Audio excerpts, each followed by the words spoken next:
पूरी बॉडी को हवा ना मिलने से शरीर बीमार हो जाता है। ऐसे आत्मा को मन को कथा ना मिलने से मन बीमार हो जाता है। है ना? मन की बीमारी क्या है? मानसिक तनाव, मानसिक रोग, डिप्रेशन। आज सबसे ज्यादा बीमारी किसकी है? मन की। इसलिए क्या करो? कथा जब सुनेंगे तो क्या होगा? शरीर रूपी हवा में पूरी हवा मिलेगी। तो जितनी मन में गंद हवा चलती है तो कचरा उड़ता है कि नहीं? बोलो हाँ। ऐसे जब कथा की हवा मन मंदिर को मिलती रहेगी तो मन मंदिर में बैठा कचरा उड़ता रहेगा और आप डिप्रेशन से बच जाएंगे। आया ना? आया ना?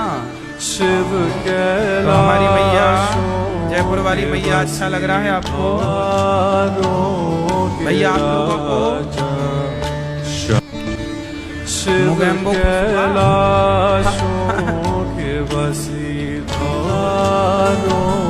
आओ कथा की गंगा में चले। यहाँ हमारे भागवत जी के पोथी पाठ कराने आए भक्त भी विराजे हैं। पोथी पाठ किन किन का चल रहा है? तो आप सबको अच्छा लग रहा है वृंदावन आके यहाँ पाठ करा के? ये जो आप लोगों ने भागवत जी का पोथी पाठ कराया है, ये आप लोगों ने जो पाठ कराया यहाँ रोज सवेरे 6 बजे से 1 बजे तक पाठ चलता है, आप सुनते हैं ना? विधि विधान से भागवत जी के पाठ होते हैं यहाँ। पोथी पाठ क्यों होते हैं? क्यों कराना चाहिए पोथी पाठ? कहते हैं भागवत जी का पाठ कराने से राजा परीक्षित जी ने भागवत सुनी, धुंधकारी जैसे पापी ने भागवत सुनी तो उसके मुक्ति हो गई, उद्धार हो गया। जैसे अंधकार है तो दिया जलाने से प्रकाश होता है, ऐसे जीवन में पाप हो गए हैं तो भागवत सुनने से वो पुण्य में बदल जाते हैं। अर्थात पाप तो जो है वो कट ही जाएंगे। जैसे दीपक जलाने से अंधकार मिट ही जाता है, ऐसे भागवत सुनने से व्यक्ति का पाप, श्राप मिट जाता है। जो भागवत सुनता है, भागवत के पुण्य के आगे, मतलब दीपक के प्रकाश के आगे अंधकार की चलती है। ऐसे भागवत जी के पुण्य के आगे पापों की पाप निष्क्रिय हो जाते हैं। इसलिए जाने अनजाने में हमसे कोई ना कोई पाप हुआ होगा, भागवत जरूर सुनना चाहिए। और आप अपने पितरों को भागवत सुनाएंगे तो उनकी सदगति है। अच्छे कार्य करते रहो। एक सज्जन बोले, महाराज जी भागवत सुनने से क्या फायदा है? हमने कहा बेटा फायदा तो है। बोले महाराज जी हमें दिखाओ क्या फायदा है? हमने कहा बेटा टाइम आने तो समय पे पता चल जाएगा कि क्या फायदा होगा। अरे महाराज जी इससे क्या होगा, आप तो बातें कर रहे हैं। हमने कहा अच्छा ये बता, तू शराब पीता है? हाँ हाँ थोड़ी थोड़ी कभी कभी पी लेते हैं। सिगरेट पीते हो? हाँ हाँ कभी कभी वो बोला पी लेता हूँ। हमने कहा तू शराब, आज 80% लोग दुनिया में शराब पी रहे हैं, 80% लोग सिगरेट पी रहे हैं। अब जरा आप लोग मुझे बताओ कि सिगरेट पीने से क्या फायदा है? लंदन, जापान, अमेरिका में तो महिलाएं सिगरेट पीती और दोनों माँ बेटी पीती। माँ आधी पिएगी फिर बेटी को दे देगी, बेटी पिएगी। हाँ सिगरेट लंदन वगैरह में तो सिगरेट पीना आम। लंदन में हम कथा करने गए तो वहाँ हम जा रहे थे तो हमने देखा हमारे आगे एक अंग्रेजन जा रही थी, उसकी बेटी भी थी, तो वो सिगरेट पी रही थी। तो वो पीती जाए और जब थोड़ी सी बची तो उसने बेटी को पकड़ा दी। तो पीछे उसकी बेटी 13-14 साल की रही हो, तो फिर बेटी ने भी 2-4 सौटे लगाए, 2-4 कस लगाए। तो वहाँ सिगरेट पीना ये आम बात है, क्योंकि वहाँ संस्कार, कोई सत्संग तो होता नहीं, अच्छी बात बताने वाला कोई है नहीं, तो फिर बुरी आदतें आ जाना स्वाभाविक है। जैसे बारिश हुई ना तो अब आप देखेंगे सड़क के किनारे कचरा बोना नहीं पड़ता, अपने आप कचरा जम जाता है। किसान लोग खेत में कचरा बोते थोड़ी है, पर फसल से ज्यादा कचरा हो जाता है। शिव कैलाश अपने आप खेत किससे भर जाता है? जोर से, कचरे से। बोना नहीं पड़ता, कचरे को घास को खाद वाद नहीं डालनी पड़ती, दवाई भाई, वो अपने से स्ट्रांग होता है। ऐसे ही है, किसान यदि खेत को जुताई ना करे, बुवाई ना करे, तैयार ना करे तो कचरा हावी हो जाएगा। उसी तरह सत्संग की जुताई बुवाई ना हो तो अपने आप कुसंग का, अज्ञान का कचरा हावी हो जाएगा। तो जहाँ नहीं सत्संग पहुँचता सब हावी है। तो ये बताओ, सिगरेट पीने से कोई फायदा है? उत्तर दो। शिव कैलाश सिगरेट पीने से कोई फायदा नहीं, पर बिना फायदे के लोग सिगरेट पी रहे हैं कि? शराब पीने से क्या फायदा है, पर बिना फायदे की शराब पी रहे हैं कि नहीं? जब तुम सिगरेट पीने में फायदा का ध्यान नहीं रखते कि क्या फायदा है, क्यों पिए सिगरेट, क्या फायदा है, जब सिगरेट पीने में फायदा का ध्यान नहीं रखते तो भागवत सुनने में, सारी जिंदगी में एक बार तो भागवत सुनते हो, उसमें भी फायदा नुकसान का ध्यान रखते हो। अरे फायदा नुकसान तो जो होगा, फायदा भागवत जी का वो मिलेगा ही, पर एक बार फायदे नुकसान को किनारे करके सुनो तो सही भागवत, देखो कितना आनंद है। जब बिना फायदे की सिगरेट पी सकते हो, बीड़ी पी सकते हो, तो भागवत नहीं सुन सकते। इसलिए और ये बात बता दूं कि सिगरेट बीड़ी का तो कोई फायदा नहीं है, पर भागवत तो अनजाने में सुन ली जाए। धुंधकारी तो मर चुका था, प्रेत बन चुका था, प्रेत को गोकर्ण जी ने भागवत सुनाया तो उसका भी उद्धार हो गया। भागवत जी तो अपना फल देंगी, आप चाहे जीते जी सुनो। इसलिए अपने दादा परदादा जो नहीं है उनके नाम से भी भागवत जी के पोथी पाठ करा दिया करो। अभी 22 तारीख से, फिर 22 जुलाई से भागवत जी के यहाँ पाठ होंगे।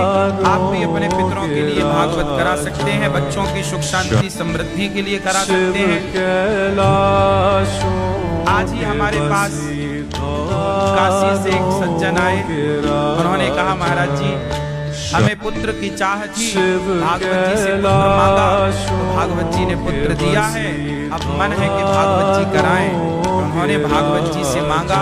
भागवत जी से कोई मांगे ना, भागवत जी सब कुछ देती भी तो है। जिसने जो मांगा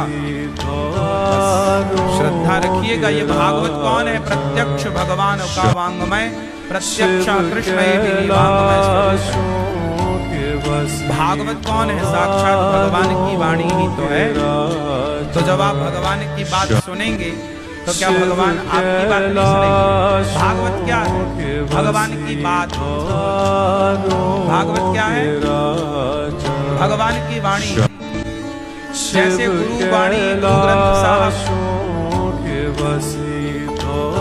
आया ना, ऐसे भागवत जी कौन है? भगवान की वाणी। तो जो भगवान की वाणी सुनता है, जो भगवान की बात सुनता है, वाणी मतलब भगवान के द्वारा कही गई बात। जब आप भगवान की बात सुनेंगे तो भगवान की फिर भक्त की बात सुनेंगे। अच्छा अब बताओ तुम्हारी क्या बात है?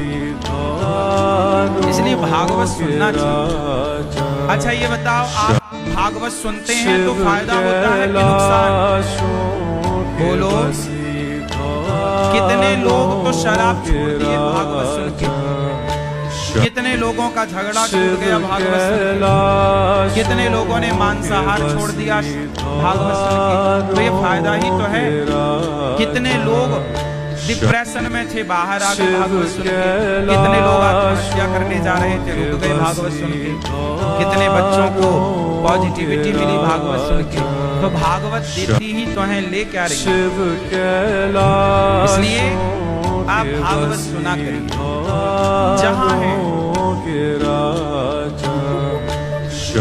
और भागवत सुनने का ना कोई खर्चा नहीं। आज समाज में बड़ी भ्रांति फैलाते हैं कुछ लोग, अरे भागवत सुनाने का तो पंडित लोग बड़े ज्यादा पैसे मांगते हैं, पैसे लेते हैं। ऐसा आपने सुना होगा कि भागवत सुनाने का बहुत पैसा लेते हैं। अच्छा बताओ, आप इतनी सारी जनता, आप इतने सारे भक्त यहाँ बैठे हैं, आप भागवत सुन रहे हैं कि नहीं? बताओ कितना पैसा दिए हो? बोलो क्यों भैया चश्मा वाले भैया, आप भागवत सुनने आए हो ना, सुन रहे हो ना भागवत? कुछ पैसा लिया आपसे? लाया कोई 1 रुपया दिया आपने? देखो 1 भी रुपया नहीं दिया आप लोगों ने, और आपको भागवत जी सुनने को मिल रही है कि नहीं? फिर टीवी पे आप लोग भागवत सुनते हैं, बताओ क्या पैसा लगता है? यूट्यूब पे भागवत सुन लेते हो आप, क्या पैसा लगता है? बेवजह ही लोग बदनाम करते हैं, भागवत सुनने का पैसा लगता है। भाई वो तो आपकी श्रद्धा है और आप देना चाहते हैं, आप देते हैं, और वो यजमान बनकर जो पाठ कराते हैं, तो जो खर्चे होते हैं जिस कार्य के, वो आप देते हैं, है ना? तो व्यर्थ में ही लोग बदनाम करते हैं, भागवत जी सुनाने के पैसे लेते हैं। भाई आप ये बताओ कि आप घर से बाहर निकलते हैं तो पैसे लगते हैं कि नहीं? हाँ या ना? अब 3 घंटे आप यहाँ बैठे हैं, आपके सामने ये माइक है, तो माइक वाले को पैसा देना पड़ेगा कि नहीं? हाँ या ना? ये लाइट है, लाइट का बिल देना पड़ेगा कि नहीं? आपको गर्मी ना लगे इसलिए एसियां चल रही हैं, एसी चल रही है तो बिजली नहीं लगी। पैसा कथा का नहीं होता, कथा में जो व्यवस्था लगती है उसका तो लगता ही है, लेकिन लोगों को मुंह चलाना है, मुंह चलाना है। आप इतने सारे लोग बैठे हैं कि आप लोगों के लिए बोलो, आप आम भक्तों के लिए हैं, सबके लिए। आप बताओ, ये सोफे में बैठे हैं, इनसे कोई पैसा लिया क्या? अब तो देखो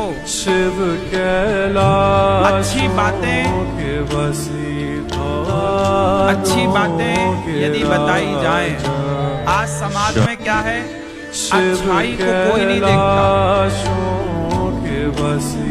बुराई को सब देखते हैं। बात ऐसी है ना, पूरे शरीर में मक्खी जाकर केवल भाव में बैठती है। कुछ लोगों की फितरत ही होती है कि सिर्फ कमियां ढूंढना और बदनाम करना बेवजह, और हमारे युवा उनके भड़कावे में आ भी जाते हैं, उनको लगता है ठीक कह रहे हैं। वो कभी पटल पे आकर देखते नहीं है कि चीजें क्या सही और क्या गलत। सुनो, जब आपको कोई कहा करे ना कि फलाने गलत है, तो एक बार आप खुद अपनी आंखों से देखने की कोशिश किया करो। एक बार खुद आप अपनी कसौटी में खरा उतारने की कोशिश किया करो, क्योंकि कही गई बातें कई बार सही नहीं होती। जैसे एक धोबी ने कह दिया कि सीता माता गलत है, एक धोबी ने कहा तो दूसरे ने सुना, तो दूसरे ने भी मान लिया, तुम कह रहे हो सकता गलत हो। करते करते पूरी अयोध्या ने मान लिया कि सीता माता गलत है। लगभग अधिकाधिक लोगों ने मान लिया कि सीता माता, किसी ने सीता माँ से पूछने की कोशिश नहीं की, किसी ने सीता माता का पक्ष समझने की कोशिश नहीं की, सबने सीता माता पर उंगलियां सीधा दाग दी। किसी पर उंगलियां उठा देना कितना सरल है, पर रियल तक पहुंचना, यथार्थ तक पहुंचना कितना कठिन। माता सीता पर उंगलियां उठाई गई, और माता सीता जबकि बिल्कुल पवित्र है, गंगा की तरह, अग्नि की तरह, पर फिर भी उंगलियां उठाई। ये कथा हमें ये सबक देती है कि कभी किसी पर बेवजह उंगलियां नहीं। अच्छा ये बताओ, आपके कितने बच्चे हैं? आप सबसे प्रश्न है मेरा, कितने बच्चे हैं आप लोगों? किसी के 2 हैं, किसी के 4 हैं, किसी के 5 हैं, किसी का 1 है। क्यों? पढ़ाते हो बच्चों को, स्कूल की फीस भरते हो ना, कितनी भरते हो? कोई 1000 रुपए, कोई 2000 रुपए महीने का, कोई 5000 रुपए महीने का, कोई 10,000 रुपए महीने का, हाँ या ना? कोई 500 रुपए महीने का, कोई 200 रुपए महीने का भरते हो ना? बोलो हाँ। कितने बच्चे हैं आपके? 2 या 3 या 4 या 5, अधिक से अधिक, हाँ या ना? और आप सारी जिंदगी में केवल 2 या 3 या 4 बच्चों को पढ़ा लिखा कर योग्य बना पाते हैं। बोलो आओ चलते हैं आज की दिव्य कथा में। कल हमने भागवत जी में सुना क्या कि भागवत जी में भगवान श्री कृष्ण ने एक दिव्य लीला की, गोवर्धन की लीला। क्या लीला करी? गोवर्धन। भगवान ने एक उंगली से क्या उठाया? जोर से गिरिराज जी को उठाया। अब आप बताओ कि भगवान कृष्ण गोवर्धन को क्यों उठाते हैं? मैया कहाँ चली गोवर्धन उठाने?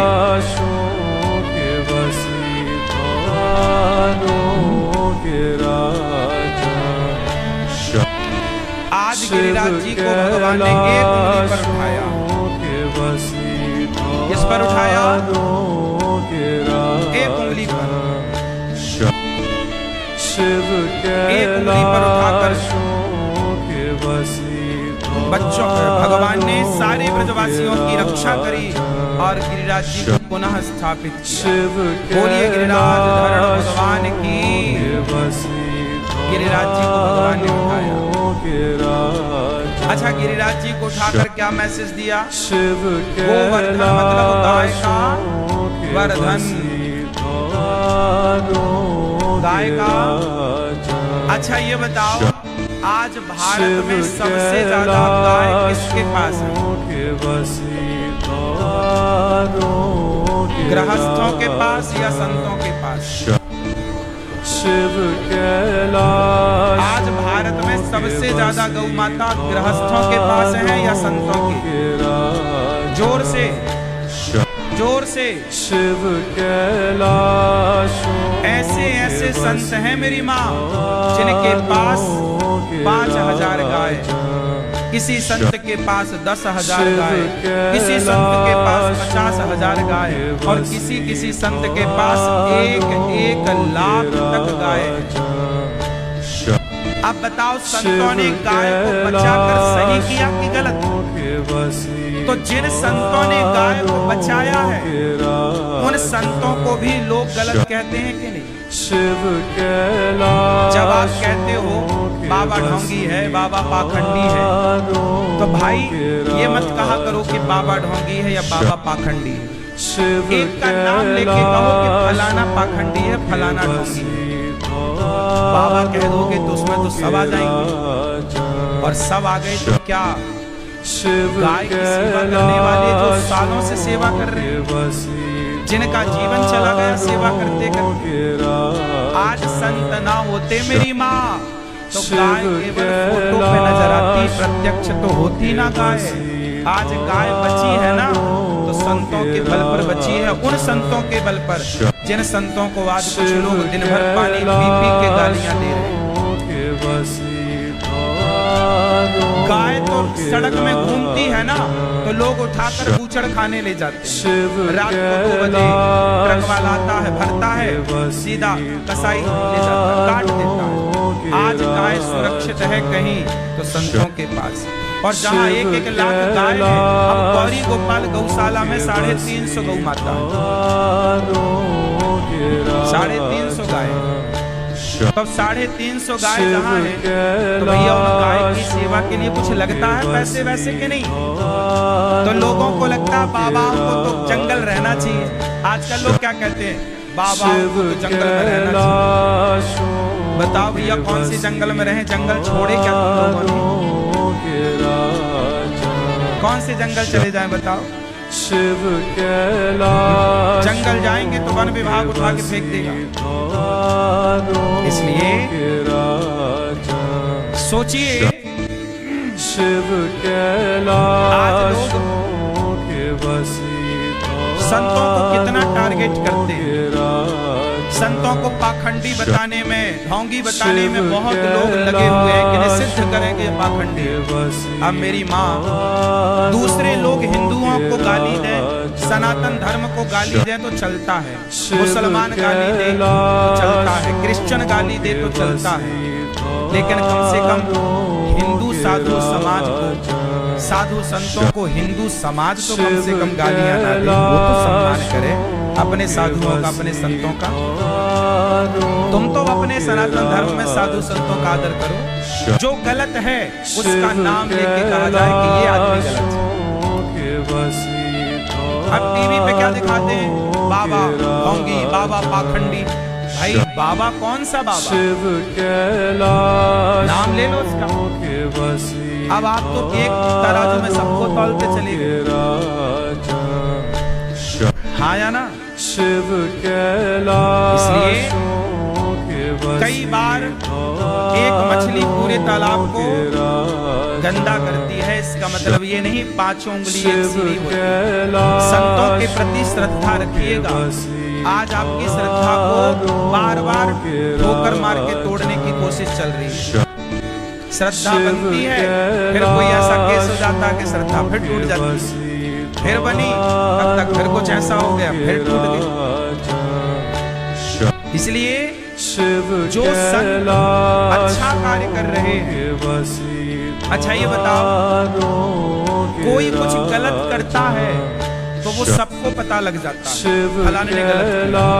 आज मुझे ये बताओ कि जब कोई गलत करता है तो सबको पता लग जाता है कि देखो गलत किया इसने, पर जो सही करता है क्या उसके बारे में सबको पता लग पाता है? नहीं ना, नहीं ना। हाँ, यही अंतर है। गलत का प्रचार जल्दी हो जाता है, अच्छे का प्रचार नहीं होता। ये सच्चाई तो ये है कि लोग अच्छा देखना ही नहीं चाहते, लोग तो केवल बुरा देखने के लिए बैठे हैं कि भाई कब बुरा हो, कब हम देखें।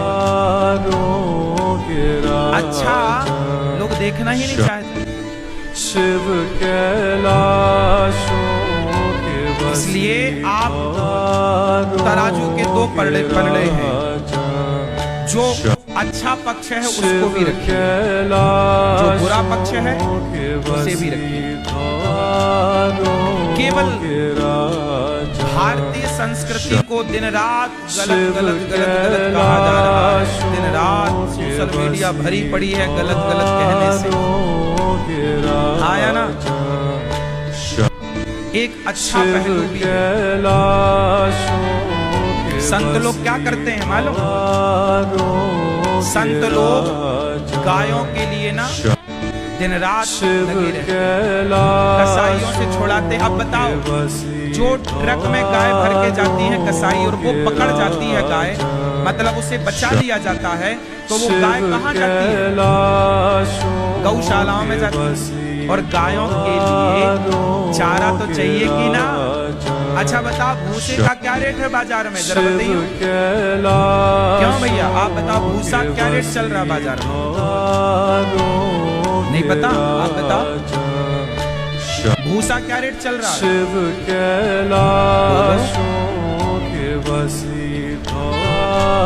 आज वर्तमान में भूसा लगभग 11 रुपए किलो बिक रहा है। 11 रुपए, 12 रुपए किलो, 13 रुपए किलो तक। अब आप बताओ, एक गाय दिन में कितना भूसा खाएगी? कम से कम 3-4 किलो तो खा जाएगी, 5 किलो, हाँ या ना? 3 किलो तो कम से कम मानो। और केवल भूसा नहीं खाएगी, थोड़ा चारा भी चाहिए, थोड़ा सा दाना भी चाहिए। तो बताओ, ये दाना, ये चारा, ये भूसा फ्री में आता है? और संत लोग सेवा करते हैं, तो बताओ संतों की कोई फैक्ट्री लगी है क्या?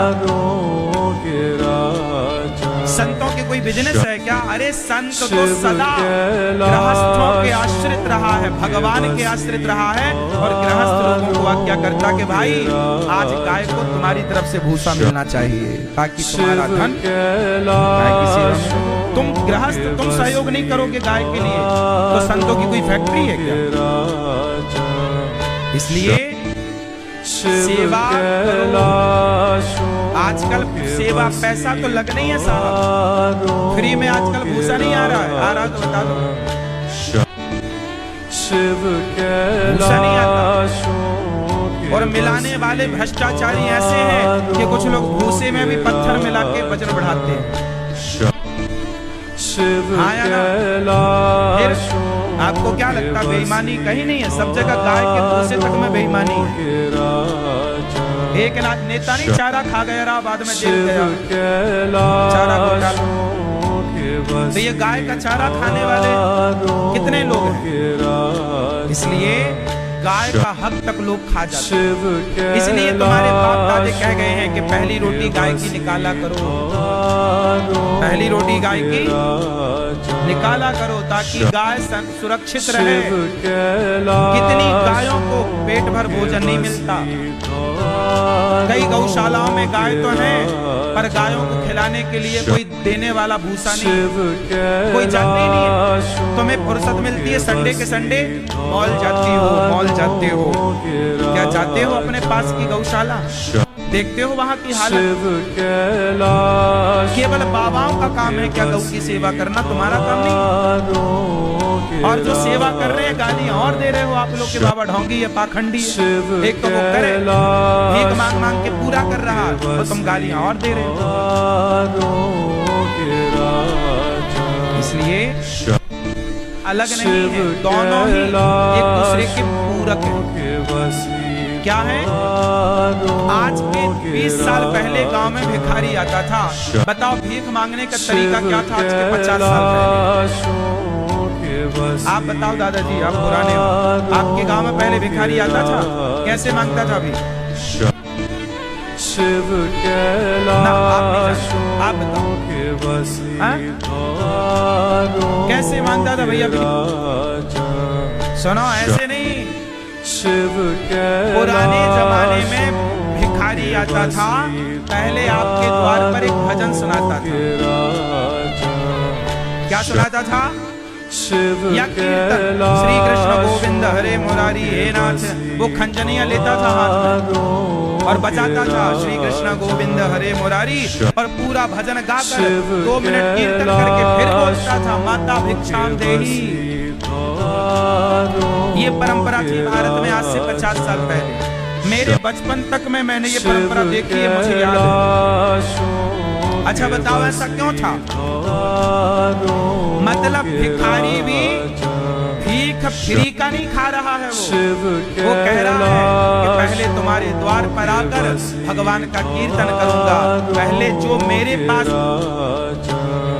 कि ये क्या कर रहे हैं। संत लोग यदि किसी की गाड़ी में बैठ जाएं तो लोगों के पेट में दर्द, अरे बाबा जी के पास बड़ी गाड़ी मर्सिडीज गाड़ी में घूम रहे हैं। हम आपकी गाड़ी में बैठ जाए ना तो लोगों को ये लगता है गाड़ी महाराज जी। हेलीकॉप्टर में बैठ जाए तो लोगों को लगता है हेलीकॉप्टर निकाल है, देखो बाबा जी हेलीकॉप्टर घूम रहे हैं।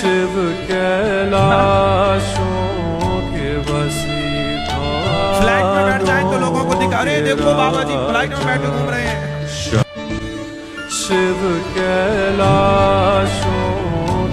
सब में दिक्कत है।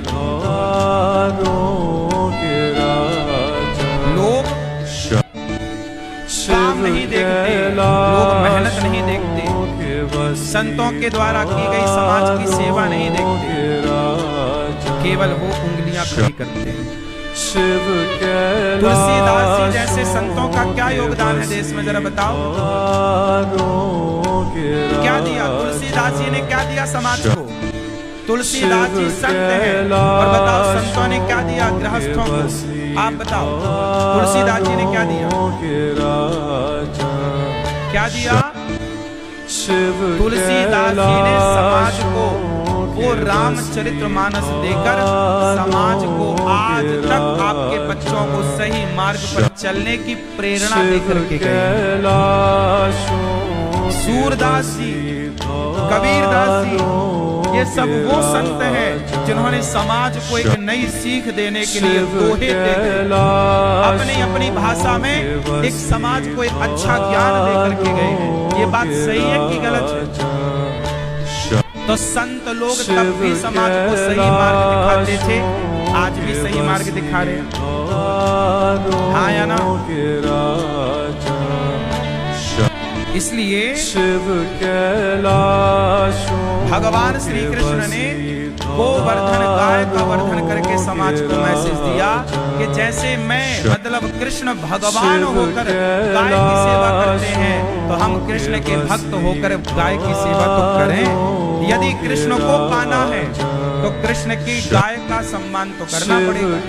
जो गाय को अपमानित करे और कृष्ण की आरती उतारे, तुम कन्हैया की पूजा करो और गाय को घर से निकालो, तो कन्हैया खुश होंगे।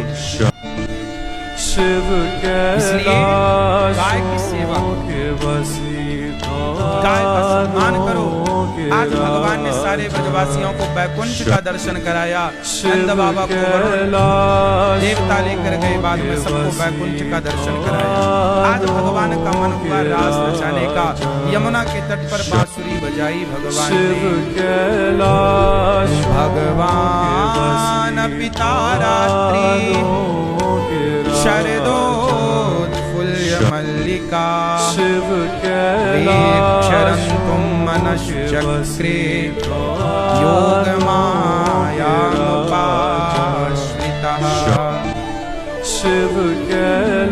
आज भगवान ने यमुना के तट पर सुंदर सी बांसुरी बजाई। काहे बजाई? रंतुम, रमण करना है। शरद पूर्णिमा की रात्रि आई, गोपियों को भगवान ने बांसुरी बजा करके पुकारा। आओ देवियों आओ। निशम्य गीतम तदनंगवर्धनम ब्रजश्रियः कृष्ण गृहीत मानसा आजन्योन्यमलक्षितोद्यमा सयत्र कान्तो जवलोल कुण्डला। निशम्य गीतम तदनंगवर्धनम। आज भगवान ने सुंदर सा गीत गाया। क्या गाया? बोलो। क्लीम बीज मंत्र छोड़ा, सारी गोपियां काम में लगी थी। अच्छा, भगवान ने जब बांसुरी बजाई ना, तो सारी गोपियां अपना काम धाम छोड़ छोड़ कर दौड़ती हैं श्री कृष्ण की। भगवान कृष्ण की बांसुरी की ध्वनि सुनती हैं गोपी शक्ति। अच्छा, गोपियां सारा काम छोड़ कर आती हैं कृष्ण से मिलने के। अच्छा बताओ, श्री कृष्ण कौन है जिससे मिलने इतनी गोपियां आती? कौन है ये कृष्ण और कौन है ये गोपियां? भैया बताओ, ये कृष्ण कौन है? क्यों? कृष्ण कौन है? भैया पीले भैया, कृष्ण कौन है जिनसे इतनी गोपियां मिलने आ रही हैं? कौन है कृष्ण? ईश्वर। कौन है कृष्ण? कौन ईश्वर? भगवान। कौन है कृष्ण? कौन है कृष्ण? कौन है कृष्ण? कृष्ण है साक्षात नारायण भगवान। कौन है कृष्ण? भगवान। और भगवान से मिलने कौन आ रहा है? गोपियां। ये गोपियां कौन है जरा बताओ? गोपियां कौन है? भगवान की कौन है? भगवान की गोपियां। मैया कृष्ण की गोपियां कौन? पीछे वाली पीली मैया बताएंगे। हाँ, बैठे बैठे। लघु सिद्धांत।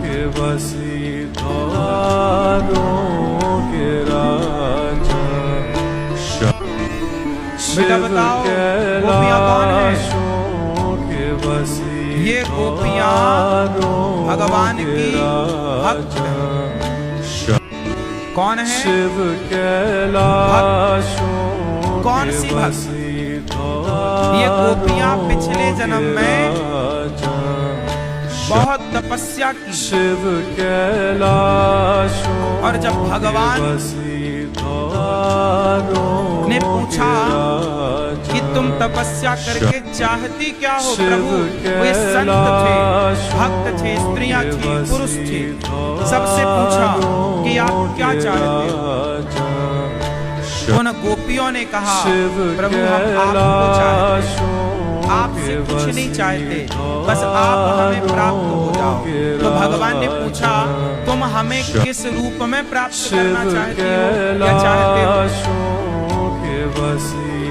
तो भगवान से गोपियों ने कहा जैसे मीरा ने तपस्या करी, मेरे तो गिरधर गोपाल दूसरो ना मीराबाई से भगवान ने पूछा मीरा क्या चाहती हो? बोले प्रभु आपको चाहती। तो मुझे किस रूप में चाहती हो? तो मीराबाई ने कहा मैं आपको किस रूप में चाहती है? जोर से किस रूप में भैया? पीछे वाले भैया, मैं आपको पति के रूप में चाहती हूँ। मीराबाई ने कृष्ण को किस रूप में चाहा? आप मेरे क्या बन जाओ? पति। मीराबाई ने कृष्ण को पति रूप में चाहा। उसी तरह जितनी गोपियां थी, अच्छा बताओ मीराबाई भक्त है या नहीं? भक्त है। अच्छा भक्त तो है, पर उन्होंने भक्ति किस भाव से करी? पति भाव से। उसी तरह जो भगवान की गोपियां हैं, इन सबने भक्ति की, पर भगवान को चाहा पति के रूप में। अच्छा पति के रूप में, तो पति का मतलब क्या होता है? आप पति के रूप में चाहो। अच्छा आपका जो पति है, इसके अलावा भी आपका कोई पति है? मैया आपके पति के अलावा भी आपका कोई पति है क्या? उत्तर दो हाँ या ना में। मैया ना बोलो या हाँ बोलो, यस या नो ना। पीछे वाली मैया आपके पति के अलावा कोई है क्या दूसरा पति? उत्तर दो, उत्तर दो। नहीं, हाँ या ना? जोर से ना, हाँ या ना? भैया क्या बोल रही हो तुम? कुछ नहीं।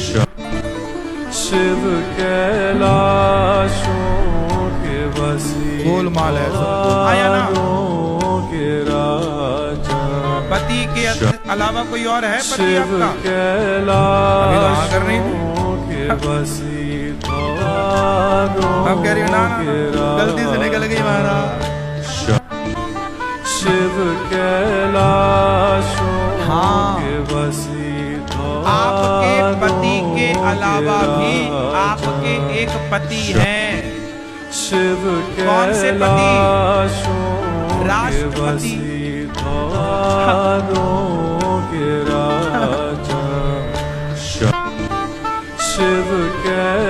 नहीं, राष्ट्रपति आपके पति नहीं है? हम सबके पति हैं, राष्ट्र के पति है ना वो।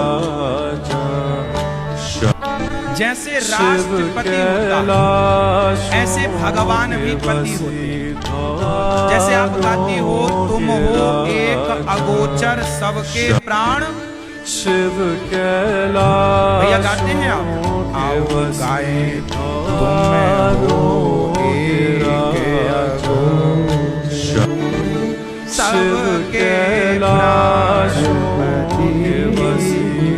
स्वामी सबके प्राण। तो भगवान हम सबके कौन है? कौन है? तुम हो एक अगोचर सबके प्राण। अच्छा सबके प्राणों के पति भगवान ही तो है कि नहीं है? आप मानती हो इस बात को कि नहीं मानती हो? तो बताओ, तो आपके जो पति हैं ये तो फोटो कॉपी है, ओरिजिनल तो भगवान ही है सबके पति।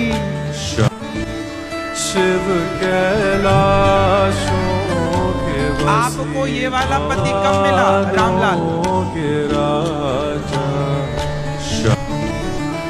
25 साल बाद। और कितने दिन के लिए मिला? कितने वर्षों के लिए? कुछ महीने, कुछ वर्ष, कुछ आदमी 70 साल तक साथ रहते हैं, 80 साल तक रहते हैं, 85, उसके बाद एक तय हो जाता है। 85-90 साल में फिर एक पति या पत्नी में दो में से कोई एक क्या हो जाता है? ये बात सही है कि गलत है? हाँ या ना? तो तुम्हारा पति मिला 20 साल बाद या 25 साल बाद और 70-80 पहुंचते पहुंचते तय हो गए, कोई पत्नी हो गई या पति हो गया। तो ये यात्रा कितने दिन की थी? कितने साल? ये जो तुम्हारा पति था, ये तो तुम्हारी जिंदगी की यात्रा में मिला एक मुसाफिर था, एक यात्री था, मिला। या मेरी पत्नी, मेरा पति, ये सब यात्री है। मेरी जीवन यात्रा में मेरी पत्नी मिल गई, मेरा पति मिला, मैं रहा उसके साथ, वो साथ समय गुजारे सालों तक। फिर दो में से एक का टाइम आया, वो अपने रास्ते, हम अपने रास्ते। फिर हमारा भी टाइम आया, हम भी टाइम, वो भी टाइम, दोनों टाइम। बात खत्म। यही तो जीवन है, ये जिंदगी की यात्रा है आपकी। और इस यात्रा में पत्नी मिलती है, पुत्र मिलता है, परिवार मिलता है, दोस्त मिलते हैं और मिलते हैं और बिछड़ते चले जाते हैं। ये ना नियम है, आया और गया, आया और हाँ, ये जीवन है साहब, ऐसे ही। ये सब परमानेंट कोई नहीं है, जगत में कोई ना परमानेंट है कोई। तो पत्नी और पति कौन है? ये तुम्हारा जो पति है, ये यात्री है, कुछ वर्षों का साथी है, टाटा बाय बाय कह देगा। असली तो वो है जो शादी के पहले भी था और शादी के कौन है? भगवान वही है, वो ही आपके प्राणों की रक्षा कर रहे हैं, वही है। तुम हो एक अगोचर सबके प्राण, वही है पति। अच्छा चलो बताओ, पति किसे कहते हैं? शिव कैलाश मैया, आप बताओ, लाल मैया, कच्ची मैया, बताओ।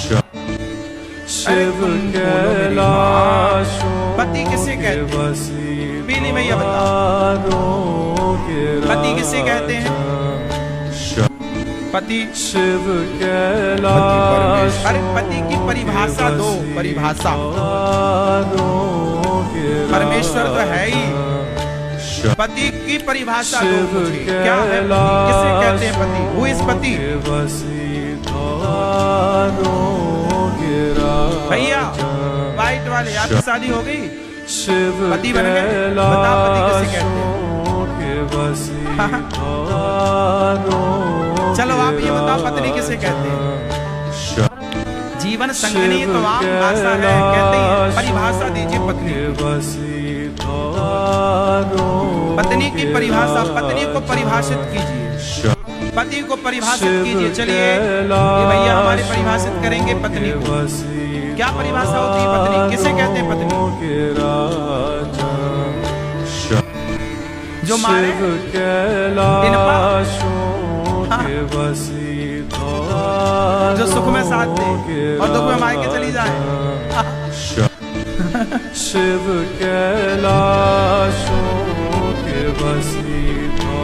चलो मेरी माँ, ये पीली मैया बताएंगी, बताओ पति किसे कहते हैं? शिव कैलाश के बसी। चलो हम बताएं, सुनो, पति किसे कहते हैं? शिव कैलाश। पारक्षणे धातु से पति बनता है, जो आपको पतन होने से बचाए, जो आपका पतन होने से बचाए, जो आपका पालन करे, शिव कैलाश। आपको नरक जाने से बचा ले, पतित होने से बचा ले, वो पति है। पति किसे कहते हैं? जो आपकी रक्षा करे, जो आपकी पारक्षणे धातु, जो आपकी राष्ट्रपति, जो राष्ट्र की रक्षा करे वो राष्ट्रपति। जो अब सेना किसके हाथ में होती है? बोलो, राष्ट्रपति के हाथ कंट्रोल में होती है। सेना को कंट्रोल कौन करता है? राष्ट्रपति। तो राष्ट्र की रक्षा करने वाले का नाम राष्ट्रपति। उसी तरह पत्नी की रक्षा, इसलिए पति का कर्तव्य क्या है? तुलसीदास जी कहते हैं कि पत्नी को कभी अकेले नहीं छोड़ना चाहिए। आप अकेले छोड़ देंगे, कल उस पर कोई संकट आया तो कौन संभालेगा? इसलिए पति वही है जो अपनी पत्नी की हर समय रक्षा करे। रावण सीता माता को चुरा कर ले गया तो राम सीता माँ की रक्षा करने लंका पहुंच गए कि नहीं? रावण को मार के सीता माँ की रक्षा करी ना। तो जो रक्षा करे, जो पत्नी की रक्षा करे वो पति है। आपका पति आपकी रक्षा करता है? आपका परिवार, सुनो, पुरुषों से कह रहे हैं, तुम्हारा परिवार, तुम्हारा भाई, तुम्हारी भाभी, तुम्हारी माँ, तुम्हारा पिता यदि तुम्हारी पत्नी का अपमान कर रहे हैं तो उस समय आपको अपनी पत्नी का साथ देना चाहिए, क्योंकि ससुराल में आपके सिवा उसका कोई नहीं। कई बार ससुराल वाले एक तरफ हो जाते हैं, सास अलग खाओ खाओ खाओ खाओ, ससुर अलग खाओ खाओ, जेठानी भी खाओ खाओ, देवरानी भी खाओ खाओ, जेठ भी, सब एक तरफ। बेचारी पत्नी को प्रताड़ित करते हैं, वो बेचारी परेशान, पति भी अब चुपचाप बैठा, वो भी कुछ ना बोल कुछ बोल दे रहा है, वो भी खाओ खाओ कर रहा। बेचारी वो पत्नी अकेली सिमट के रह गई। अब ये बताओ कि वो ससुराल में किसके भरोसे है? ये बताओ। यदि आप सारे एक पक्ष में चले जाओगे तो उसका पक्ष रखने वाला कौन है? तुम्हारी पत्नी सही है या गलत है वो अलग विषय है, लेकिन आपको उसका साथ देना चाहिए, है ना? उस समय जब सब विपरीत हो तब अपनों की ज्यादा जरूरत है। और जब पति लोग अपनी पत्नी का ऐसे वक्त में साथ नहीं देते तो फिर पत्नी समझ लेती है कि मेरा पति बना तो है पर ये मेरी रक्षा नहीं कर सकता। हाँ या ना? भगवान राम जब माता सीता वनवास जाने लग गई तो कैकेयी माता ने वनवासी कपड़े दिए सीता माता, पहन ले, वो सारे कपड़े उतारो राजसी, सारे जेवर करवा लिए। कैकेयी माँ ने, मंथरा ने वनवासी सिंपल कपड़े लाकर सीता माँ को दिए। और सीता माँ जब उन्हें पहनने लग गई तो सीता माँ को पहनना नहीं आया, भाई वो कपड़े कभी पहने ही नहीं। तो सीता माँ को कपड़े भगवान राम ने अपने हाथों से पहनाए। सीता माँ को कुछ नहीं आता तो राम जी सब करते। तुम्हारी बहू को कुछ नहीं आता तो तुम ताने मारती हो, यही सीख के आई हो अपने बाप के घर से, यही सिखाया तुम्हारी माँ ने। क्यों? सब माँ ही सिखाएगी, तुम नहीं सिखा सकती हो कुछ तुम भी सिखा दो। तुम्हारी बेटी ही तो है वो, बहू मतलब बेटी, सिखा दो ना, माँ बन जाओ ना। तुम सास काहे बनी बैठी हो? रिश्ते एक तरफ से नहीं चलते ना मेरी माँ। केवल बहुएं समझदार हो, सास समझदार ना हो तो भी रिश्ते नहीं चलते। बहुएं समझदार हैं तो सासों को भी समझदार होना चाहिए। सास समझदार है तो बहू को भी समझदार होना चाहिए। और रिश्ते चाहे बहू परेशान हो या सास परेशान हो, आखिर परेशान तो घर ही है ना। चाहे मेरी पत्नी परेशान हो या मेरी माँ परेशान हो, मुझे तो दोनों में कष्ट है। हाँ या ना? मुझे तो दोनों में तकलीफ, मतलब पुरुष वर्ग को तो दोनों में तकलीफ है। पत्नी परेशान है तो भी उसे कष्ट है, और माँ परेशान है तो भी उसे कष्ट है। इसलिए रिश्तों को मैनेज करिए, संभालिए। माता सीता का पूरा साथ भगवान राम ने दिया। माता सीता के पांव में जरा चोंच मार दी थी कौवा बनकर इंद्र के बेटा जयंत ने, तो बताओ फिर राम ने क्या किया था? भैया बताओ क्या किया था? राम ने धनुष बनाया तिनके का, बाण बनाया तिनके का और चलाया। उस इंद्र के बेटा जयंत को बचाने वाला त्रैलोक्य में ना बचा।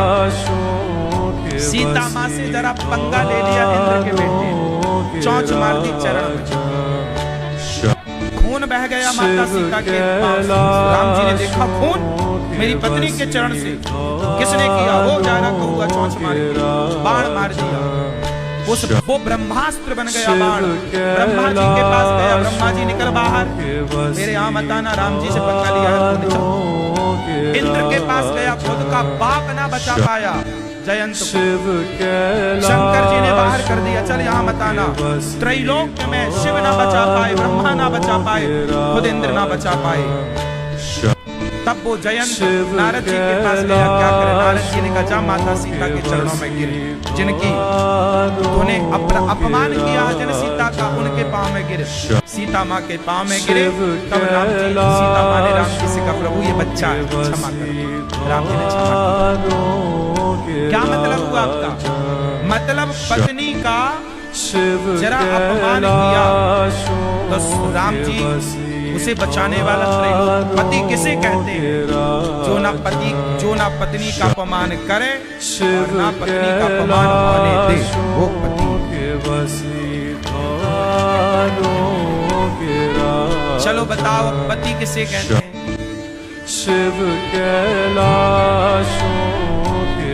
पति किसे कहते? वो तो हमने बताया कि जो अपमान ना करे ना अपमान होने दे। अब पत्नी किसे कहते हैं? पत्नी भी पारक्षण धातु से बनी है। जो पत्नी अपने पति को पतन से बचा ले उसका नाम पत्नी है। पतन मीन्स उदाहरण से समझते हैं, जब आप अपने जैसे कुछ बेटा क्या करते हैं, जैसे कल एक वृद्ध माता आई यहाँ और बोली कि मेरी बहू ने कहा कि तुम अपनी माँ को घर से निकाल दो वरना मैं तलाक दे दूंगी। अब जरा सोचिएगा, एक पत्नी अपने पति से कह रही है कि तुम अपनी माँ को घर से निकाल दो वरना मैं तुम्हें तलाक दूंगी। अब ये बताओ कि चलो बेटे ने माँ को निकाल दिया, माँ गौरी गोपाल आश्रम में आ गई। अब क्या हुआ? पत्नी और पति दोनों अब प्यार से रह रहे, लेकिन बेटे ने किसे निकाल दिया घर से? जोर से, जोर से। अब आप बताओ कि जिस बेटे ने अपनी पत्नी के लिए अपनी माँ को निकाल दिया हो, वो बेटा उसने पुण्य किया कि पाप किया? क्या किया? अच्छा, अब ये पाप उसने क्यों किया था? किसके कारण किया था? जोर से, पत्नी के कारण, क्योंकि पत्नी ने बोला कि या तो माँ को रखो यहाँ में। तो पति को पापी किसने बनाया? पत्नी। तो जिम्मेदार दोनों हुए, पति भी जिम्मेदार हुआ, पाप का भागीदार पति भी बना और पत्नी भी बनी, पत्नी ज्यादा बनी। अब बताइए उसका पति इस पाप के कारण कहाँ जाएगा? नरक जाएगा। तो पत्नी ने अपने पति को नरकगामी बना दिया। बोलो हाँ। माँ को घर से निकलवा कर पत्नी ने अपने पति को नरकगामी बना दिया। और जो पत्नी अपने पति को नरक भेज दे वो पत्नी पत्नी नहीं है। पत्नी तो वो है जो कहे, यदि बेटा कहे कि मैं माँ को निकाल दूंगा, तो पत्नी कहे स्वामी जी आप अपनी माँ को निकालोगे तो माँ कहाँ जाएगी? कौन उसे खाना देगा? पाप लगेगा माँ को निकालोगे। आप माँ को गलत बातें ना बोला करो, पाप लगेगा। जो पत्नी अपने पति को समझा बुझा कर हर पाप से बचा ले वही तो पत्नी है। तुम अपने पति को वश में कर लो। आप लोग अपने पति को क्या करो? वश में करो, और वश में करके उस पति से अच्छे काम कराओ। माँ बाप की सेवा करवाओ। माँ बाप की सेवा करेगा तो वो स्वर्ग बैकुंठ का गामी बनेगा। और तुमने निकलवा दिया बस में करके कि तो मेरा पति मेरे अंडर में है, मेरी उंगलियों पे नाचता है, तो चल तू अपनी माँ को निकाल दे। तब तो पति नरकगामी होगा। तो जो पतन से बचाए वो पत्नी है, जो पतन कराए वो पत्नी नहीं है। अब बताओ पति किसे कहते हैं? आप अभी बताए ना परिभाषा उदाहरण के साथ, पति किसे कहते हैं? हाँ, अब बताओ पत्नी किसे कहते हैं? मैं ये बताओ। जो अपने पति को पाप से बचाए, जो अपने पति को पाप से बचाए और सदा उसका तन, उसका मन, उसका धन सदा धर्म में लगाए, धर्म की तरफ लगाए उसका मन, उसका तन, उसका सब, तब पत्नी हो जाए। तो क्या तुम पत्नियों की जिम्मेदारी नहीं है कि तुम अपने पतियों को समझाओ कि तुम अपनी माँ को क्यों निकाल रहे हो? कल को हमारा बच्चा आएगा, वो हमें और आपको निकाले, कैसा लगेगा? पत्नियों का सुनो, पत्नी केवल पत्नी नहीं होती, पत्नी एक अच्छा मित्र भी होती है अपने पति। हाँ या ना? पत्नी एक अच्छा मित्र होती है। आप अपने पति की क्या हो? केवल पत्नी नहीं, एक अच्छी मित्र हो, एक अच्छी सलाहकार हो, एक अच्छी माँ हो। तुम हर समय पत्नी ही थोड़ी रहती हो। जब तुम भोजन परोसती हो अपने पति को, उस समय तुम पत्नी नहीं होती, उस समय तुम माँ बन जाती हो, उस समय तुम्हारे अंदर वात्सल्य होता है। स्त्री हर क्षण अपना स्वरूप बदलती है, कभी माँ, कभी बेटी, कभी बहन, कभी पत्नी। पत्नी वो केवल उस समय होती है जब वो अपने पति के साथ केवल अपने पति के साथ केवल वो जब वो संतानोत्पत्ति के लिए प्रयास करती है या पुरुष प्रयास करता है, जब गर्भाधान होता है, उस समय स्त्री और पुरुष का संबंध पति पत्नी का होता है।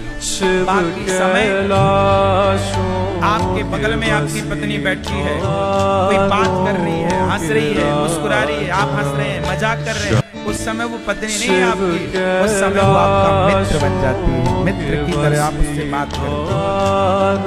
हाँ या ना? जब परोसती है तो माँ बन जाती है। अब ये सब चीजें बहुत गहरी हैं, इनके स्वरूप को समझना, शास्त्रों ने सब चीज का बहुत अच्छा विश्लेषण किया, हर रिश्ते का। तो पति और पत्नी की व्याख्या समझ आई। तो भगवान कृष्ण कौन है? सबके पति। पति मतलब सबकी रक्षा करते हैं, प्राणों की रक्षा। यदि अन्न ना दे भगवान, वायु ना दे भगवान, अभी कोरोना में ऑक्सीजन के मारे फिरे कि नहीं? एक सिलेंडर ऑक्सीजन 50-50 हजार में बिका, फिर भी ना मिल पाए लोगों को और मर गए कुछ लोग ऑक्सीजन के अभाव में। अब बताओ वो ऑक्सीजन कौन दे रहा है? भगवान नेचुरल दे रहे हैं कि नहीं? तो भगवान ही तो आपको ऑक्सीजन देके आपके प्राणों की रक्षा कर रहे हैं हर क्षण। अभी ऑक्सीजन ना मिले आप अभी मर जाओ। तो हर क्षण हम सबके प्राणों की रक्षा कौन कर रहा है? बोलो।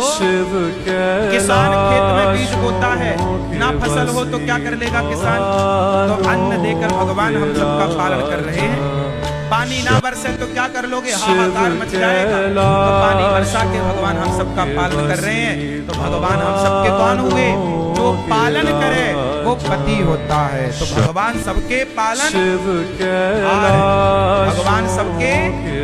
तो बताओ आप में से कितनों के पति भगवान है?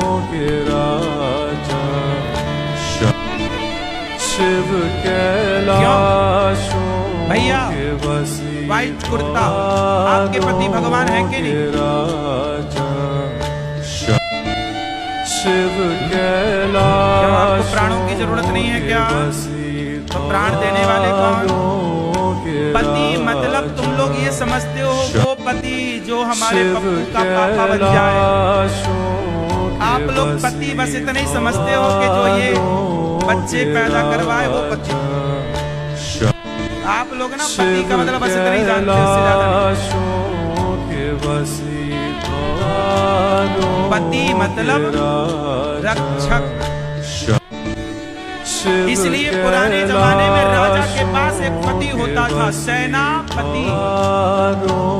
क्या सेनापति मतलब उसे पति क्यों कहते हैं? जो सेना की रक्षा करे, जो राज्य की रक्षा करे, वो कौन होता है? तो पति शब्द जहां है वहां पति मतलब पप्पू के पापा पति नहीं, रक्षा अर्थ से पति है। जो रक्षा करे वो पारक्षण धातु से पति। किस किस को समझ में आया? पति मतलब हमारी रक्षा कौन करता है? भगवान। भगवान हम सबके, भगवान ही हम सबके पहले पति। तुम हो एक अगोचर सबके। अब बताओ किस किस के पति भगवान है? शिव कैलाश सबके हैं।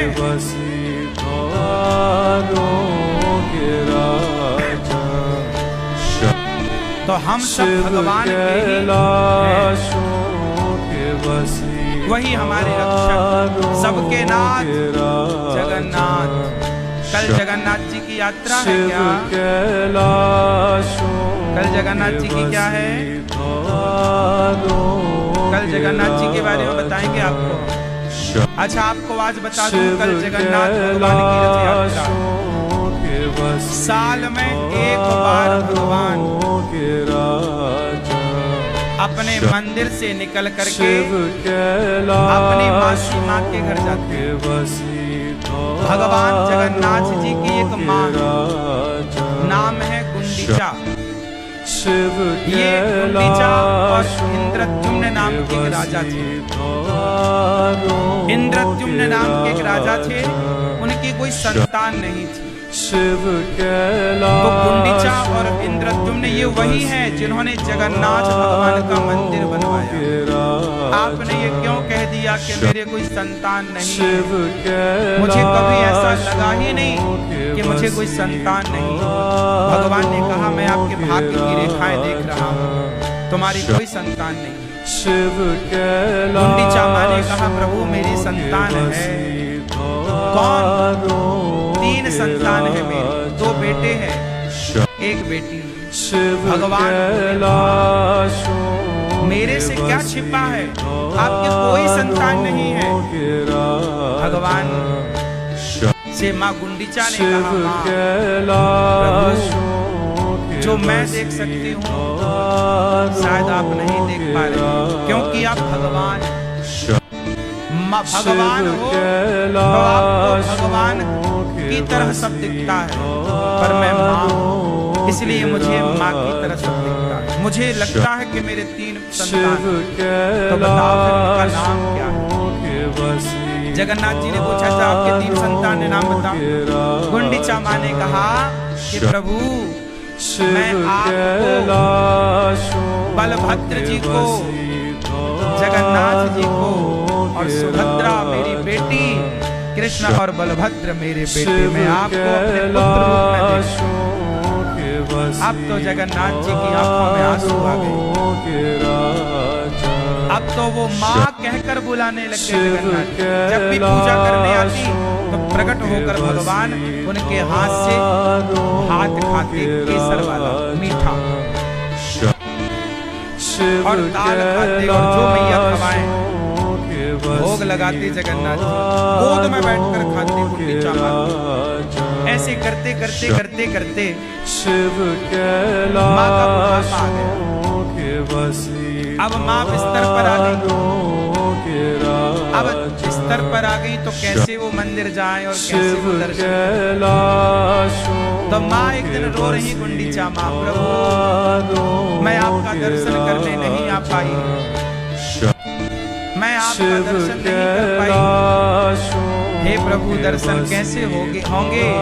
तब जगन्नाथ जी ने कहा माँ तुम रोज रोज मेरा दर्शन करने आती थी, शिव अब मैं तुम्हारा दर्शन करने आऊंगा। के वसी तब से भगवान जी अपना रथ तैयार करते हैं और अपने रथ पर बैठते हैं, भक्त उस रथ को खींचते हैं और भगवान अपनी माँ से मिलने के लिए, गुंडीचा माँ से मिलने उनके महलों में जाते हैं और कुछ दिन वहां रहते हैं और माँ का लाड़ लड़ाते, माँ का लाड़ प्यार लूटते हैं, लेते हैं, माँ की गोद में बैठकर माँ खिलाती है और फिर भगवान अपने मंदिर आ जाते हैं। ये परंपरा सैकड़ों वर्षों से चल रही है, हजारों वर्षों से चल रही है। ये कहानी हजारों साल पुरानी कथा है, सत्य कथा। ये सत्य कथाएं तब से लेकर आज तक भगवान ने कहा, माँ तुमने मुझे पुत्र रूप में स्वीकारा है, मैं ही अब तुम्हारा पिंडदान करूंगा। आज भी जब पिंड श्राद्ध पक्ष आते हैं ना, तो राजा रानी गुंडीचा माँ और इंद्रद्युम्न नाम के राजा के नाम से जगन्नाथ जी के हाथ से आज भी श्राद्ध पक्षों में पिंडदान और तर्पण उनके नाम से कराया जाता है, राजा रानी, क्योंकि ये अपना माता पिता मानते हैं। और आज तक सैकड़ों हजारों साल से जगन्नाथ जी आज भी वो मंदिर दर्शन करने जाते हैं। उसी यात्रा को रथ यात्रा कहते हैं। जगन्नाथ दुनिया की सबसे बड़ी यात्रा है जगन्नाथ जी की रथ यात्रा, जिस रथ को खींचने के लिए लाखों की संख्या में भक्त लोग जगन्नाथ जी जाते हैं। आषाढ़ का ये पावन महीना, कल 7 तारीख को जगन्नाथ जी की रथ यात्रा प्रारंभ होगी। कल आप लोग भी अपने घर में अपने गोपाल जी का श्रृंगार जगन्नाथ जी के रूप में करेंगे। कल आप लोग भी अपने शालिग्राम भगवान को जगन्नाथ जी के रूप में श्रृंगार करना और आप कल भगवान को मीठा चावल बना के, चावल बनाना मीठा, थोड़ा सा मिश्री डालकर, क्या डालेंगे, मिश्री डालेंगे चावल में और वो मीठा चावल केसर डालेंगे, केसर के कुछ पत्ते और मीठा चावल बनाकर और भगवान को भगवान के लिए कल मटकी में दाल बनाइएगा, सिंपल चावल भी बनाइएगा, सिंपल चावल और मटकी में दाल बनाइएगा, मटकी और मटकी में पकी हुई दाल, सिंपल और चावल, मीठा चावल। जगन्नाथ जी को तुलसी पत्ता डालकर हाथ जोड़कर प्रार्थना कीजिए, हे जगन्नाथ जी हम बड़े पापी अभागी हैं, हम आपका दर्शन करने पूरी नहीं आ सके, जगन्नाथ मंदिर नहीं आ सके, आपकी रथ यात्रा में हम सम्मिलित नहीं हो सके। हे प्रभु कभी ऐसी कृपा करना जगन्नाथ जी कि कभी हमें भी इन हाथों से आपके रथ का स्पर्श करने का, खींचने का अवसर प्राप्त हो। कभी आप भी अपनी यात्रा में दासी को या दास को कभी सम्मिलित हो। हे प्रभु आज आप ये प्रसाद पाइए, वो चावल का बढ़िया भगवान जी को, जगन्नाथ जी को भोग लगाइएगा। और जगन्नाथ जी जब 2 आषाढ़ आते हैं, पुरुषोत्तम महीना आता है ना, साल में 3 वर्ष में एक बार, तो जब 2 आषाढ़ आते हैं, जब 2 आषाढ़ आते हैं तब जगन्नाथ भगवान की क्या होती है जानते हैं? मृत्यु हो जाती है। फिर क्या होता है? नए जगन्नाथ भगवान प्रकट होते और पुराने जगन्नाथ भगवान का हृदय निकालकर नए जगन्नाथ जी में स्थापित कराया जाता है, जिसे हृदय परिवर्तन लीला कहते हैं। ये हर 14, 15, 18 सालों में एक बार जब 2 आषाढ़ आएंगे तब ये लीला। और आपको बता दूं कि पुराने जो जगन्नाथ जी होते हैं, फिर उनको वहां शमशान है, गड्ढा खोद कर जैसे हम सबका अंतिम संस्कार होता है, ऐसे भगवान जी का भी अंतिम संस्कार। अच्छा ये बताओ,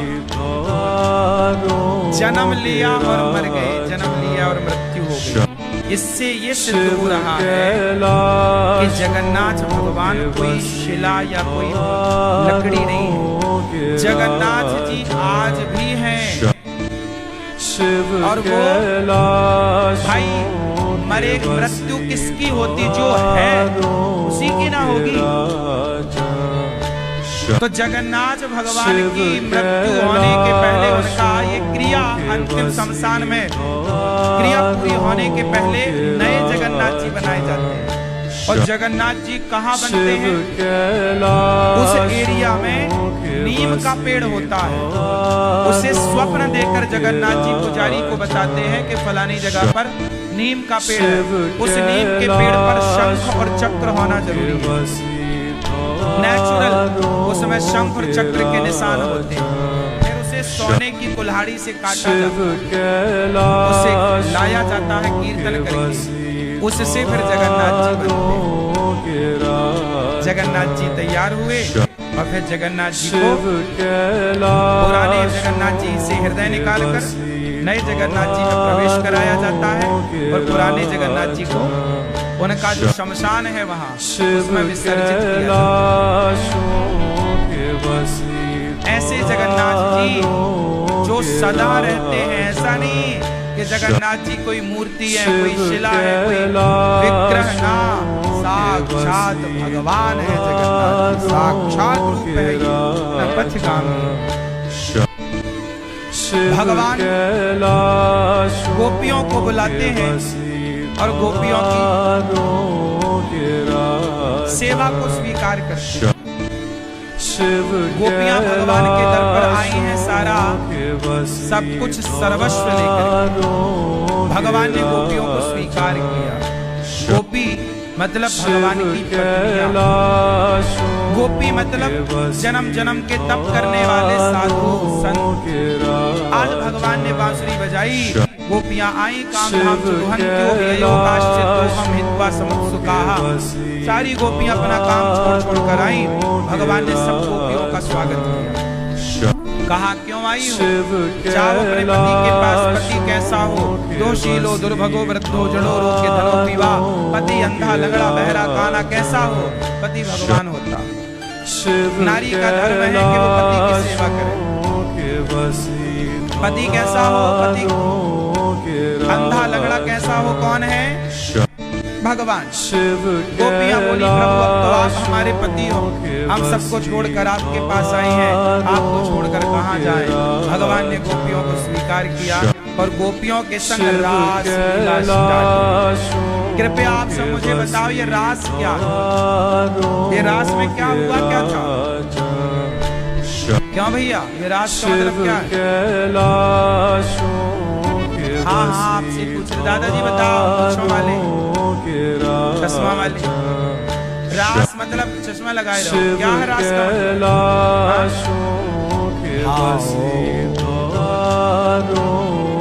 भैया बताओ रास मतलब?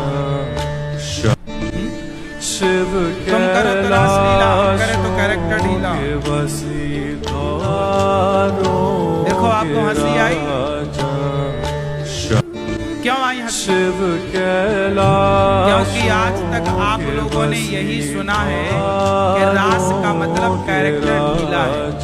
अब मैं आपसे पूछूं, क्या भगवान कृष्ण रास रचा रहे हैं तो क्या ये रास लीला कैरेक्टर ढीला की लीला है? उत्तर दो। क्या कृष्ण के लिए ऐसे शब्दों का प्रयोग करना सही है कि तुम करो तो रास लीला, हम करें तो कैरेक्टर ढीला? तो क्या कृष्ण का कैरेक्टर ढीला ऐसा कह देना कुछ लोगों के द्वारा, बॉलीवुड के द्वारा सही है? अभी आप लोग भी तो हंसे क्योंकि आप लोग भी तो यही सुनते चले आए। आपने कभी सही अर्थ जानने की कोशिश नहीं की। आप सुनी सुनाई बातों को मानते चले और अपने भगवान। अभी आप जो हंसे ना, ये किस पर हंसे? कृष्ण पर। तुम करो तो रास लीला, हम करो तो कैरेक्टर लीला, ये कह के आप लोग हंसते हैं। हाँ हाँ हाँ ये किस पर हंस रहे हो जरा बताओ? शिव ये भगवान कृष्ण पर आप हंस रहे हो। ये जो डायलॉग आप सुनते हैं ना, ये मूवियों के, पिक्चरों के, बॉलीवुड के द्वारा दिए गए हैं। ये सब ये सनातन धर्म को सोचिए कितने तरीके से लोगों ने हिंदुओं की बुद्धि बिगाड़ दी। भगवान का अपमान कर रहे हैं आप, वो भी हंसते हंसते। अब आप बताओ, तुम करो तो रासलीला, हम करें तो कैरेक्टर ढीला। तो कैरेक्टर ढीला को इन लोगों ने रासलीला से कनेक्ट कर दिया कि नहीं? तो अब आप बताओ कि कृष्ण ने जो रास रचाया, क्या वो कैरेक्टर ढीला की लीला थी? उत्तर दो, उत्तर दो पीछे वाले। तो फिर आप लोग ये बातें क्यों फैलाते हो समाज में? क्यों भगवान पर इस तरह हंसते हो? क्यों नहीं समझते सही अर्थ? आप बताओ, श्री कृष्ण जो एक उंगली से पहाड़ उठाते, जो इतना सा मुंह खोल के मुख में ब्रह्मांड दिखाते, जो काली अनाग पर नाच करते हैं, नृत्य करते हैं, जो अग्नि पीते हैं, वो भगवान जो सुदर्शनधारी, सुदर्शन से सारे दुष्टों का संहार करते हैं, वो कृष्ण जो महाभारत हारे हुए अर्जुन को जिता दिया, वो कृष्ण जिनकी गीता आज तक दुनिया पढ़ रही है, क्या वो कृष्ण का चरित्र ढीला हो सकता है? कृष्ण साक्षात नारायण है, क्या भगवान का चरित्र ढीला हो सकता है? ऐसी बातें करते हैं आप, और आप खूब मजे लेके हंसते हैं। अब बताओ मुझे कि जब श्री कृष्ण ने रास रचाया, उस रास में कौन कौन आया था? गोपियां आई, और कौन आया? शंकर जी आए। क्या बनकर आए शंकर जी? गोपी। और शंकर जी वो हैं जिन्होंने कामदेव को तीसरी आंख से जलाकर भस्म किया। शंकर जी ने कामदेव को तीसरी आंख से जलाकर, अब जो शिव कामदेव को जलाने वाले वो क्या कहते हैं? हे श्याम सुंदर, हमें अपने रास में सम्मिलित कर। अब बताओ, जिस रास में सम्मिलित होने शंकर जी आए, क्या वो रास कैरेक्टर ढीला की लीला रही होगी? यदि कैरेक्टर ढीला की लीला थी, उस रास में शंकर जी क्या कर रहे थे? इसका मतलब तुम्हारी सोच में इस तरह का गंदगी भर दी गई कि तुम अपने भगवान पर भी हंस रहे हो।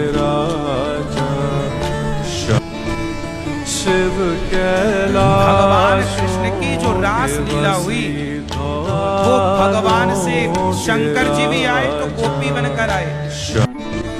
गोपी मतलब स्त्रियां नहीं, गोपी एक भाव।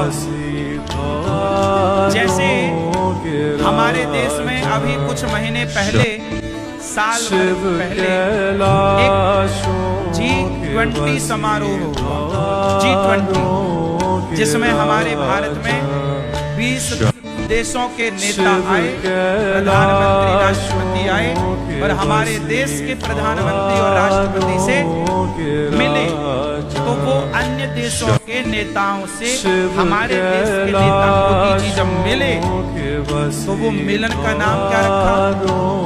बोलो, क्या नाम रखा उस मिलन का? उस मिलन समारोह का नाम रखा G20 सम्मेलन। आया ना?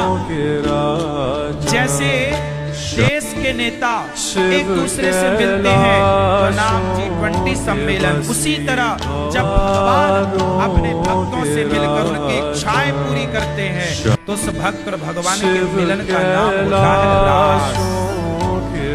ये भगवान और भक्त के एक मिलन का, एक प्रोग्राम का नाम था रास। जैसे इस प्रोग्राम का नाम है भागवत। हम और आप मिल रहे हैं किसके द्वारा? भागवत जी के द्वारा। तो भगवान का मिलन था किससे? शिव गोपियों। अच्छा ये गोपियां कैलाश अच्छा बताओ, के बसी क्या ये गोपियां कृष्ण के पास वासना लेकर गई थी? शिव अच्छा एक बात कैलाशों के बसी आपके अंदर बहुत वासना है और उदाहरण दे रहा हूँ, उदाहरण समझिएगा।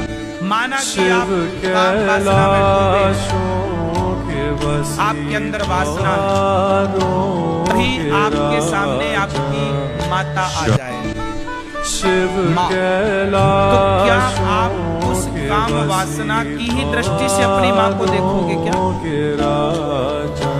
उत्तर दो। शिव नहीं।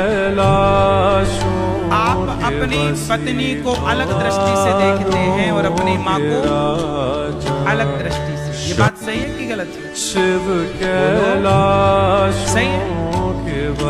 अच्छा, कोई कितना भी बड़ा कामी व्यक्ति हो और यदि उसके सामने माँ आ जाए तो वो उसका काम तुरंत समाप्त हो जाएगा, उसके अंदर की वासना तुरंत समाप्त हो जाएगी। ये बात सही है कि गलत है?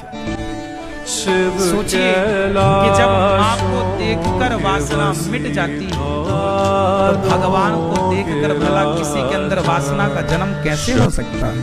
शिव कैलाश जिस परमात्मा को देखने से, अच्छा ये बताओ, आप मंदिर जाते हो बिहारी जी, तो क्या बिहारी जी के मंदिर में जाकर आपके अंदर कोई काम वासना होती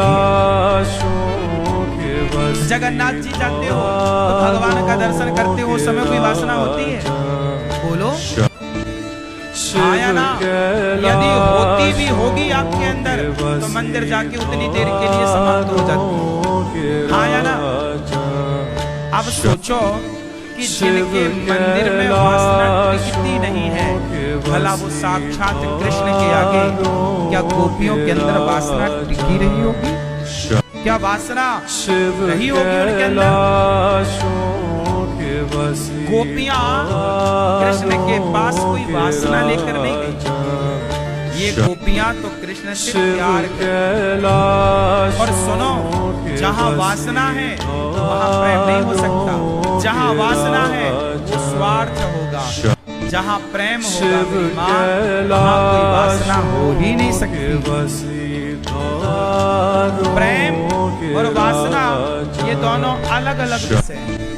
शिव कैलाश जहाँ वासना है वहाँ प्रेम नहीं है, और जहाँ प्रेम है वहाँ नहीं हो सकते, दोनों नहीं हो सकते एक साथ।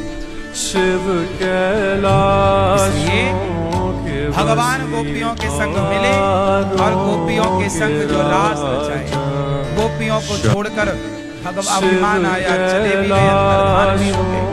गोपियों को लगा कि कृष्ण कहाँ गए, रोई गोपियां और गीत गाने लग गई। अच्छा, तो कालिया नांग के विष से क्यों बचा लिया? मर जाने दिया होता। हे श्याम सुंदर, हम आपके बिना कैसे जिएंगे? देखो, भगवान के बिना ना जिया जाए, भगवान के बिना ना रहा जाए, ये प्रेम है, और रह लिया जाए ये प्रेम है। आज लोग भगवान, आज भगवान लोगों को क्यों नहीं मिल रहे? आज भगवान लोगों की क्यों नहीं सुन रहे? क्योंकि जिस तरह से समर्पण होना चाहिए उस तरह का समर्पण नहीं, जिस तरह से तड़प होनी चाहिए प्रभु से मिलने की तड़प नहीं। गोपियां तड़प रही। हे गोविंद, तुम्हारे चरण कमल शरणागत प्राणियों के सारे पाप नष्ट कर देते हैं श्याम सुंदर। क्या हमारे पापों को नष्ट नहीं करेंगे? हे प्रभु क्षमा कीजिए। जब गोपियों ने कहा सुजात चरणा पुरुहं स्तनेषु शिव कैलाश प्रिय दधी महि कर्कशेषु तेनाटवी मडसि तद्व्यजतेन किंस्मित्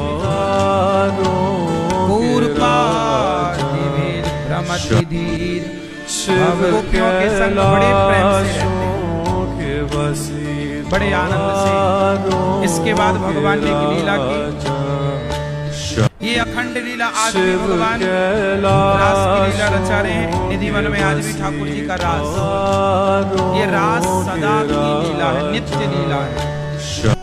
रास मतलब है मिलन, भक्त भगवान का सुदर्शन और शंखचूड़ नाम के दैत्य को भगवान ने मारा। युगल गीत गोपियों ने गाया, केसी और व्योमासुर को भगवान मारते हैं।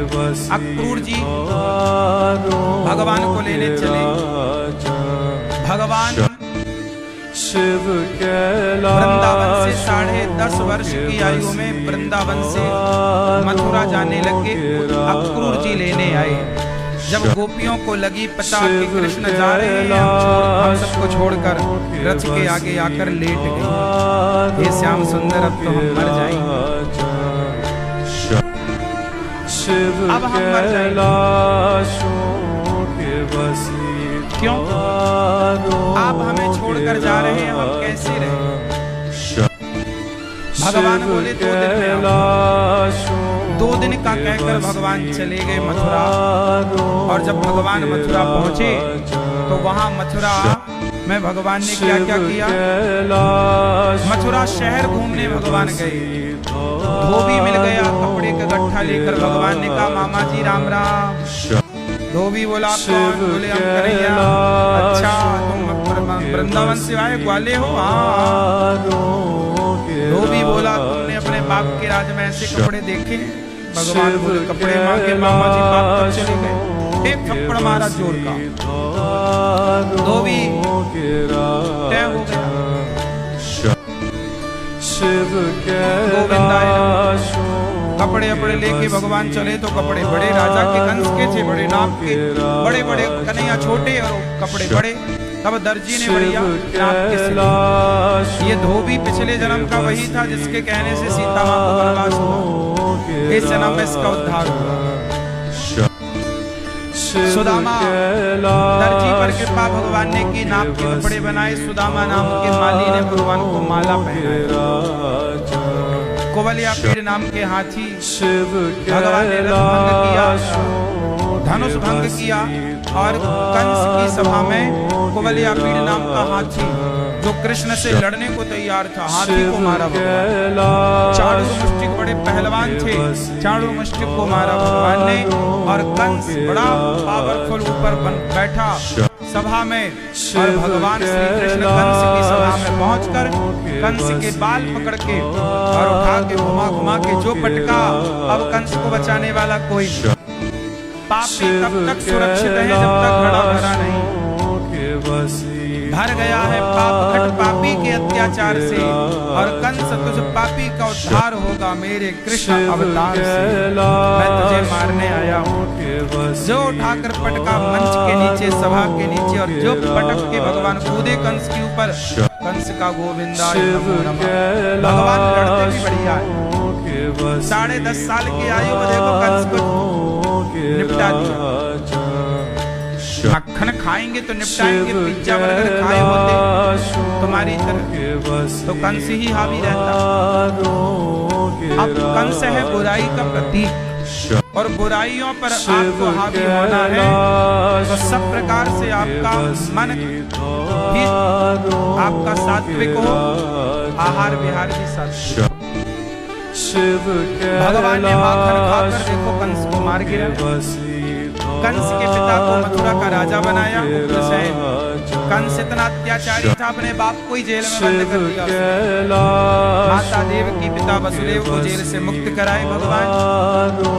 और नंद बाबा को पता लगा कि कंस के भाइयों को भी भगवान ने मारा, और नंद बाबा को पता लगा कि कृष्ण हमारा बेटा नहीं, ये तो देवकी वसुदेव जी का बेटा। आप सोचिए कि नंद बाबा को जब ये पता लगा वसुदेव जी के द्वारा, वसुदेव जी नंद बाबा से मिले और बोले कि जो कन्हैया है ये तुम्हारे पुत्र नहीं हमारे। अब तो नंद बाबा के पांव के तले से मानो जमीन खिसक गई। रोते रोते वृंदावन आए। यशोदा माँ ने पूछा कन्हैया कहाँ है? बोले वो हमारा था ही नहीं। आप सोचो किसी माँ को ये पता लगे 10.5 साल बाद कि जिस बेटे से हम इतना लाड़ प्यार करते हैं, पाले पोसे, वो हमारा है ही नहीं, कितना कष्ट होगा। माता यशोदा बेचारी तड़पने लग गई अपने कन्हैया की, और भगवान ये कहकर भेजे थे माँ मैं आऊंगा जल्दी से, आएगा। अच्छा, यशोदा माँ को इस बात की तसल्ली है कि हमारे पास तो चलो 10.5 साल तक कन्हैया रहा, वो देवकी माँ कैसी होगी जिसने बेचारी ने जन्म देते ही कन्हैया को अपने से दूर करना पड़ा, मजबूर। तो देखिए कि यशोदा माँ ने एक माँ होकर दूसरी माँ की पीड़ा समझी और